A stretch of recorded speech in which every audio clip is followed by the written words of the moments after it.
फिर से लेना है। सब्सक्राइब करें हमारा channel TNN world, bell icon दबाएं ताकि आप अपडेटेड रहें हमारी हर एक वीडियो से। मुझे घुमा फिरा के कुछ और बोला है, मगर जो 50 नाम हमने मांगे, जो प्रधानमंत्री जी कहते हैं। आप प्रश्न पूछो ना। नहीं, थोड़ा बोलने तो दीजिए। आप मूल प्रश्न थोड़ा बोलने तो दीजिए। हाँ। सेट तो करने दीजिए। सेट मत तो आप तो मूल सेट तो करने दीजिए। आप प्रश्न पूछो। नो, आप वकील मत बनो। प्रधानमंत्री जी कहते हैं कि जिन लोगों ने हिंदुस्तान के बैंकों से चोरी की है उनको मैं पकड़ कर वापस लाऊंगा। तो मैंने प्रधानमंत्री जी के सरकार से उनके नाम पूछे, 50 नाम पूछे और वो जवाब नहीं मिला। आप पहले तो मेरा पहला सवाल यह है कि उनके 50 नाम क्या हैं? माननीय मंत्री जी।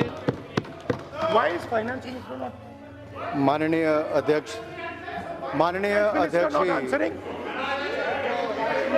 वाइस फाइनेंस मिनिस्टर माननीय सांसद का उत्तर देना चाहूंगा।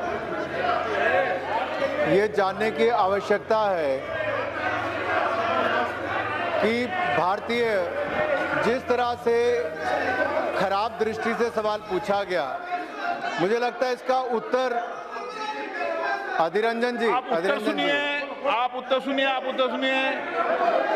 अधिरंजन जी, यहाँ पर सदन में अधिकतम जवाब राज्य मंत्री देते हैं।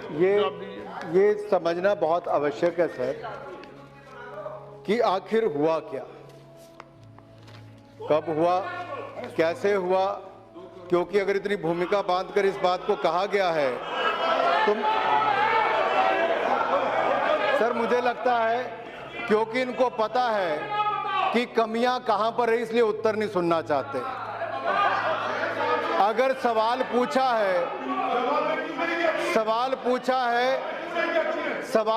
है तो जरा उत्तर भी सुनिए। 2010 से 14 तक जो ग्रॉस एडवांस दिए गए थे उनमें से कितने फ्रॉड होते थे, कितने डिफॉल्ट होते थे, वो ग्रॉस एडवांस के 0.64% है सर, 0.64%, जो कम होकर 18-20 में 0.18% रह गए और 19-20 में कम होकर 0.08% रह गए। ये क्यों हुआ? क्योंकि इनके समय 18% एवरेज ग्रोथ रेट थी जो एडवांस दिए जाते थे, क्रेडिट दिया जाता था और फ्रॉड साथ में होते थे। लेकिन हमारी सरकार ने आकर एसेट क्वालिटी रिव्यू भी करवाया, एक्चुअल एनपीए देश को बताए भी, रिकैपिटलाइजेशन बैंकों की भी की और बैंक पीसीए फ्रेमवर्क से बाहर भी आए तो नरेंद्र मोदी जी की सरकार के समय आए।